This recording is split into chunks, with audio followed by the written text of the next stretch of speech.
Hello friends, देवी studies से मैं पूनम कुमारी आपका बहुत बहुत स्वागत करती हूँ।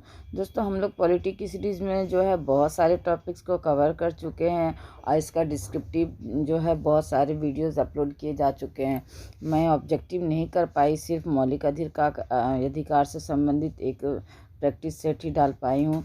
तो इसलिए मैं कोशिश कर रही हूँ कि बीच बीच में PDF भी डालूँ ताकि जो आपका यानी डिस्क्रिप्टिव वीडियो है उसके साथ अगर आप PDF को देखोगे तो आपका सारा जो कन्फ्यूज़न है वो क्लियर हो जाएगा। तो इसलिए मेरे पढ़ाने का रूल यही है कि मैं डिस्क्रिप्टिव भी डालती हूँ और ऑब्जेक्टिव भी डालती हूँ। तो चलिए ऑब्जेक्टिव आज के इस प्रश्न सेट के पहले प्रश्न की ओर बढ़ते हैं। तो पहला प्रश्न है दोस्तों कि स्वतंत्रता का अधिकार संविधान के किन अनुच्छेदों में वर्णित है। तो दोस्तों, स्वतंत्रता का अधिकार जो है संविधान के अनुच्छेद 19 से 22 के मध्य जो वर्णित है। और यह जो है दोस्तों यानी कि आपका अगर मौलिक अधिकारों की बात करते हैं तो 12 से 35 के बीच जो है इसका वर्णन किया गया है। तो 12 से जो है आपका 35 तक इसका वर्णन किया गया है मौलिक अधिकारों का। चलिए अगला प्रश्न हम लोग देखते हैं कि अनुच्छेद 19 में वर्णित स्वतंत्रताएं निम्नलिखित में से किसको प्राप्त है।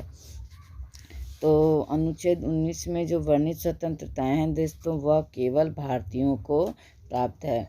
दोस्तों बता दूं कि जो मौलिक अधिकार है वह कुछ भारतीयों को भी प्राप्त है और कुछ जो है आपको विदेशियों को भी प्राप्त है। तो आपका 15, 16, 19 और 29, 30 ये ऐसे अनुच्छेद है जिनमें कि सिर्फ ये अधिकार जो है सिर्फ और सिर्फ भारतीयों को दिया गया है, इनका विदेशियों से लेना देना नहीं है। तो इसका C ऑप्शन सही जवाब हो जाएगा। अगला प्रश्न है हमारा कि भारतीय संविधान का अनुच्छेद 21 निम्नलिखित में से किसके विरुद्ध संरक्षण प्रदान करता है। तो भारतीय संविधान का जो अनुच्छेद 21 है दोस्तों वह कार्यपालिका और तथा विधायिका दोनों के विरुद्ध जो है आपको संरक्षण प्रदान करता है।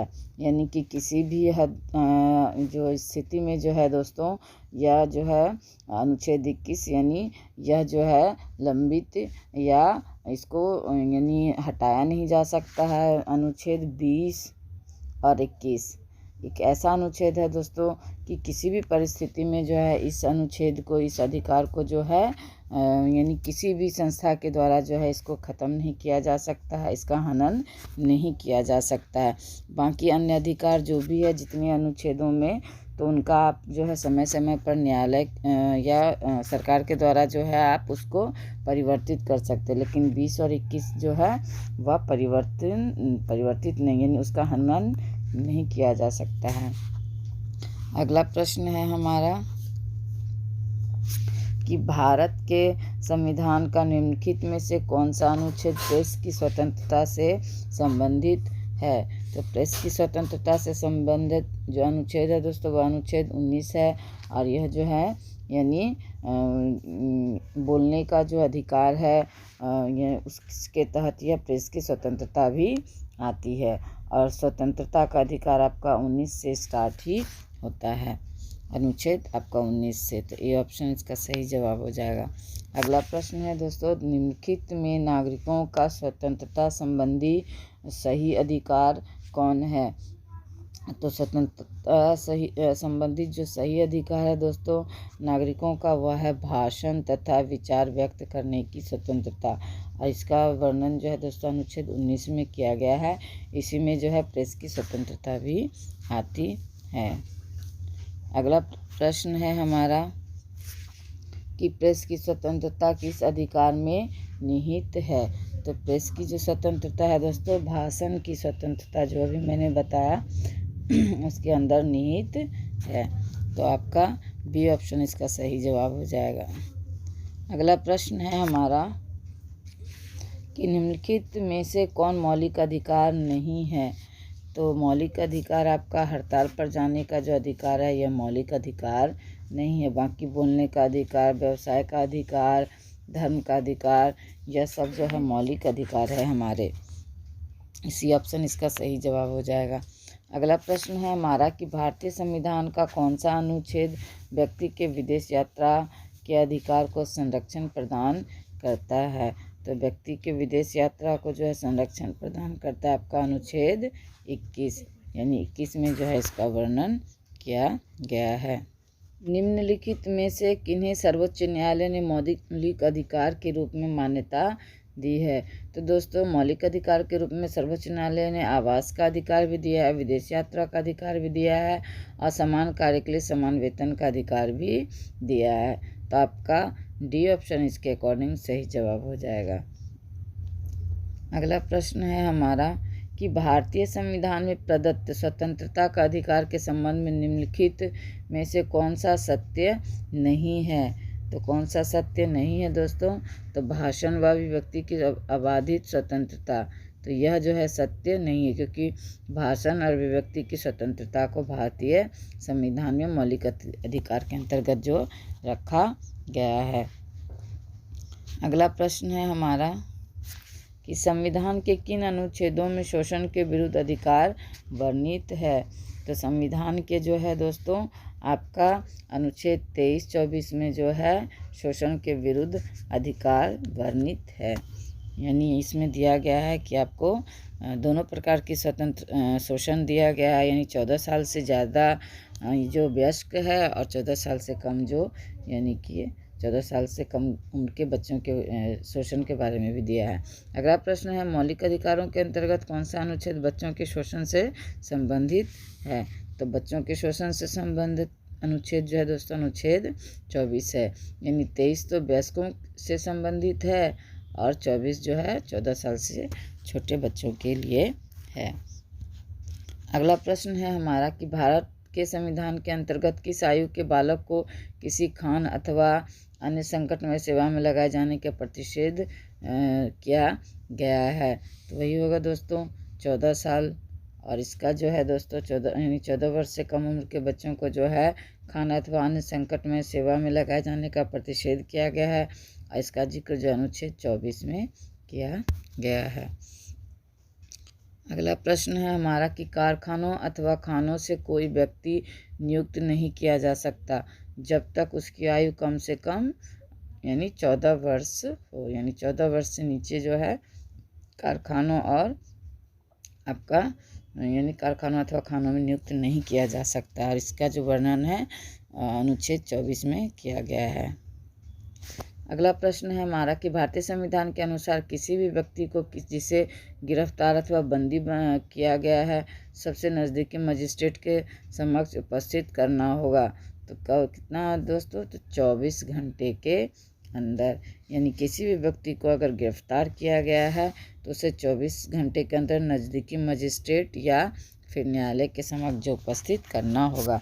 हाँ, इसमें आवागमन का जो समय है वह इंक्लूड नहीं किया गया है, तो इसको भी निश्चित रूप से याद रखिए।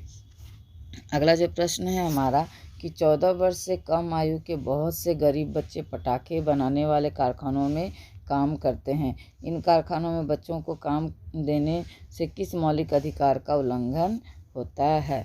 तो इसका सही जवाब हो जाएगा दोस्तों आपका बी, शोषण के विरुद्ध अधिकार, यानी 14 वर्ष से कम उम्र के बच्चे आपको किसी भी कारखाने या खान में काम नहीं कर सकते, यह शोषण के विरुद्ध अधिकार के तहत आता है। इसका जो जिक्र आपका 23 और 24 में किया गया, मूल रूप से 24 में इसका जिक्र किया गया है। अगला प्रश्न है हमारा कि निम्नलिखित में से किस अनुच्छेद में कहा गया है कि किसी भी व्यक्ति को एक ही अपराध के लिए एक बार से अधिक अभियोजित एवं दंडित नहीं किया जा सकता है। तो अनुच्छेद 20 में कहा गया है दोस्तों कि किसी भी व्यक्ति को जो है एक ही अपराध के लिए बार बार दंडित नहीं किया जा सकता, यानी एक व्यक्ति ने एक अपराध किया तो उसे उस अपराध के लिए एक ही बार सज़ा दी जाएगी, उसे बार बार से एक ही अपराध के लिए सज़ा नहीं दी जाएगी। अगला प्रश्न है हमारा कि भारतीय संविधान कोई अपराध किए जाने के लिए किसी सामान्य व्यक्ति को जिसे किसी सामान्य विधि के अंतर्गत गिरफ्तार किया गया हो निम्नलिखित में से कौन सा अधिकार प्रदान करता है। तो इसका सही जवाब हो जाएगा दोस्तों यानी कि प्रश्न पूछ रहा है कि भारतीय संविधान अपराध किए जाने के लिए किसी सामान्य व्यक्ति को किसी सामान्य विधि के अंतर्गत गिरफ्तार किया गया हो तो निम्नलिखित में से कौन सा अधिकार प्रदान करता है। तो पहले हम लोग ऑप्शन देख लेते हैं दोस्तों। गिरफ्तारी का कारण शीघ्रता से जानने का अधिकार, सही है ये भी, क्योंकि अगर आपको किसी को गिरफ्तार किया जाएगा तो आपको जो है अधिकार है कि उसका कारण पूछने का, यानी कि किस कारण से उसे गिरफ्तार किया गया है। अपनी रुचि के अनुरूप वकील से परामर्श लेने एवं बचाव का अधिकार, ये भी सही है दोस्तों। गिरफ्तारी के 24 घंटे के अंदर मजिस्ट्रेट के समक्ष प्रस्तुत करने का अधिकार, तो ये भी सही है दोस्तों। तो इसका मतलब उपयुक्त अधिकार यानी डी ऑप्शन सही हो जाएगा कि सभी जो अधिकार किसी भी व्यक्ति को दिया गया है हमारे भारतीय संविधान में जिसको गिरफ्तार किया गया हो। अगला प्रश्न है हमारा कि धार्मिक स्वतंत्रता का अधिकार संविधान के किन अनुच्छेदों में वर्णित है। तो धार्मिक स्वतंत्रता का अधिकार जो है दोस्तों अनुच्छेद 25 से 30 के मध्य जो है वर्णित है। आपको डी ऑप्शन इसका सही जवाब हो जाएगा। अगला प्रश्न है भारतीय संविधान के अनुच्छेद 25 का संबंध है। तो भारतीय संविधान के अनुच्छेद 25 का जो संबंध है दोस्तों धर्म की स्वतंत्रता से है। 25 से 30 के मध्य आपका धर्म से ही संबंधित जो अनुच्छेद है आपका। अगला प्रश्न है हमारा धार्मिक स्वतंत्रता के अधिकार में संविधान के अंतर्गत सम्मिलित है। तो धार्मिक स्वतंत्रता के अधिकार में संविधान के अंतर्गत क्या सम्मिलित है दोस्तों। तो धर्म प्रचार करने का अधिकार, यानी धर्म प्रचार करने का अधिकार जो है आपको धार्मिक स्वतंत्रता के अधिकार के अंतर्गत आपको वर्णित है। इसके अलावा सिखों को कृपाण धारण एवं रखने का अधिकार भी दोस्तों प्राप्त है। इसके बाद राज्यों को जो है समाज सुधारक विधि निर्माण का अधिकार भी प्राप्त है। चौथा है धार्मिक निकायों को लोगों को धर्म परिवर्तन कराने का अधिकार। तो ये गलत हो जाएगा दोस्तों, यह जो है धार्मिक स्वतंत्रता के अधिकार के अंतर्गत नहीं आता, बाकी पहला, दूसरा और तीसरा ये तीनों आता है। तो इसके अनुसार आपका सही जवाब हो जाएगा 1, यानी 1, 2 एवं 3। अगला प्रश्न है हमारा कि संविधान के किस अनुच्छेद द्वारा सिखों द्वारा कृपाण धारण करना जो है धार्मिक स्वतंत्रता का अंग माना गया है।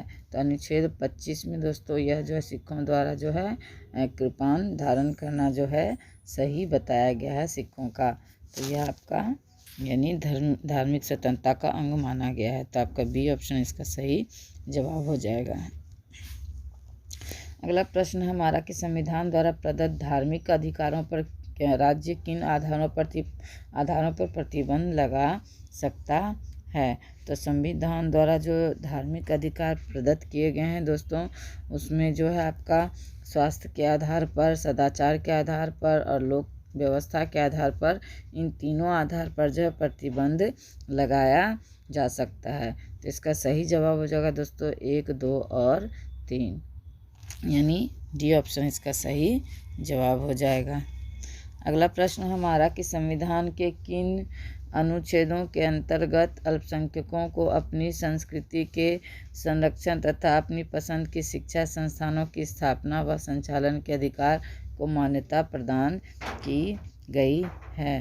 तो अनुच्छेद 29 एवं 30 के अंतर्गत जो है दोस्तों आपका अपनी पसंद के शिक्षण संस्थानों को चलाने का अधिकार को जो है मान्यता प्रदान की गई है। तो आपका बी ऑप्शन इसका सही जवाब हो जाएगा। भारतीय संविधान का कौन सा अनुच्छेद जो है अल्पसंख्यकों को अपनी मनपसंद शिक्षण संस्थानों के स्थापित तथा संचालन करने का अधिकार को संरक्षण प्रदान करता है। तो आपका अनुच्छेद 30 जो है आपको जो है शिक्षण यानी अल्पसंख्यकों को अपनी मनपसंद के शिक्षण संस्थानों को स्थापित तथा संचालित करने का अधिकार जो है प्रदान करता है। यानी कि अनुच्छेद 30 में यह वर्णन किया गया है कि जो भी अल्पसंख्यक हैं वो अपने कल्चर के हिसाब से जो है अपने शिक्षण संस्थानों को स्थापित भी कर सकते हैं और शिक्षण संस्थानों को चला भी सकते हैं। अगला प्रश्न है धार्मिक स्वतंत्रता का अधिकार किस अनुच्छेद के द्वारा दिया गया है? तो धार्मिक स्वतंत्रता का अधिकार जो है दोस्तों अनुच्छेद आपका 25 के तहत दिया गया है। 25 से 30 के मध्य जो इस स्वतंत्रता का जिक्र किया गया है आपका धार्मिक स्वतंत्रता का। अगला प्रश्न है कि भारतीय संविधान के किस अनुच्छेद में संवैधानिक उपचारों का अधिकार दिया गया है?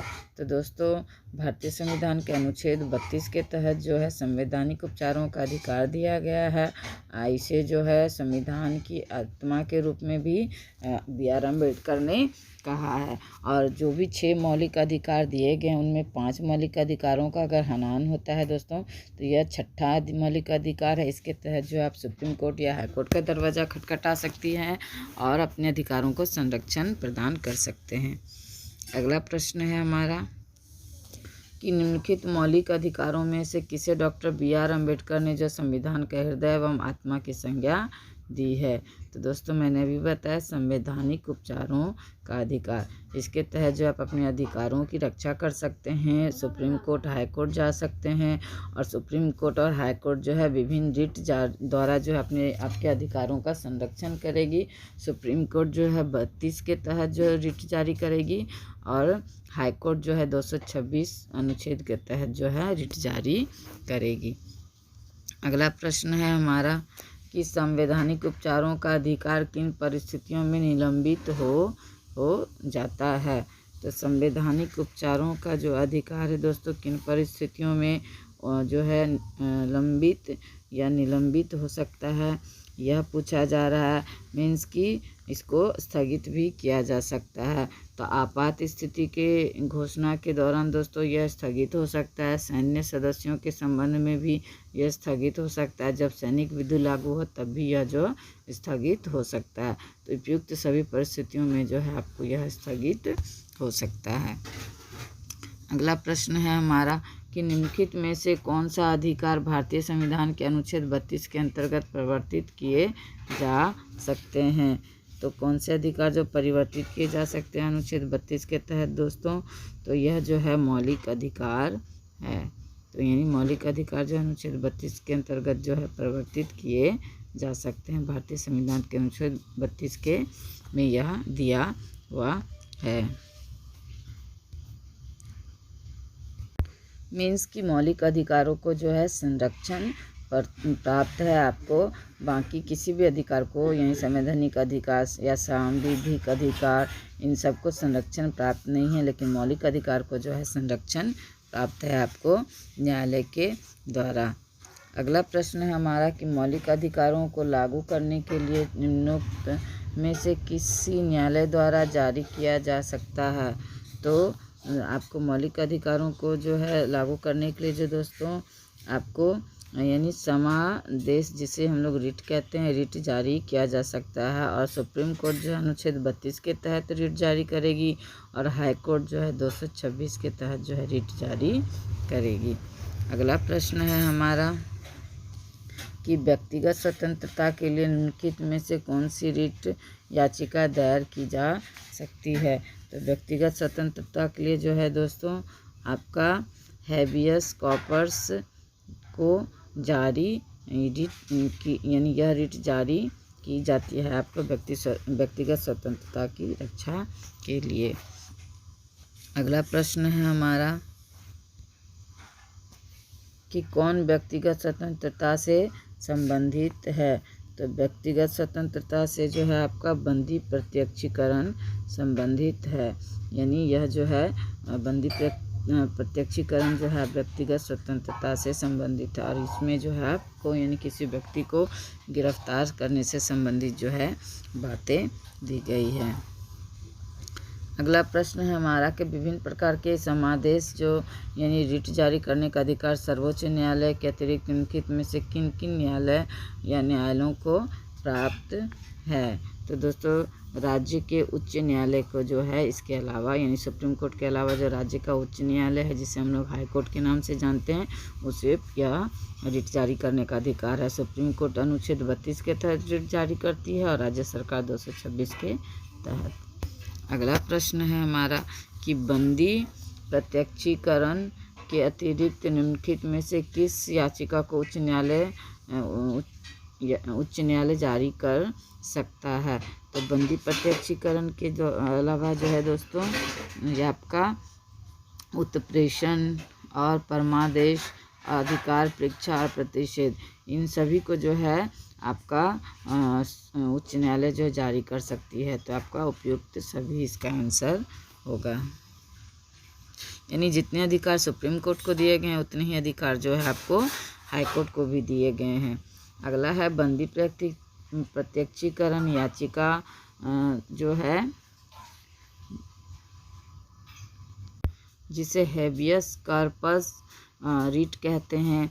तो वह जो है आपको दोस्तों यानी कि पूछा जा रहा है कि वह जो है किन के ऊपर या किन परिस्थितियों में लगेगा। तो दोस्तों निरुद्ध व्यक्ति या हितबद्ध व्यक्ति दोनों द्वारा दाखिल की जा सकती है। यानी जो व्यक्ति उससे संबंधित है या जो यानी जिसे गिरफ्तार किया गया है या उसके द्वारा भी जारी किया जा सकता है, या फिर उससे जो संबंधित लोग हैं वह भी इसको जारी कर सकता है।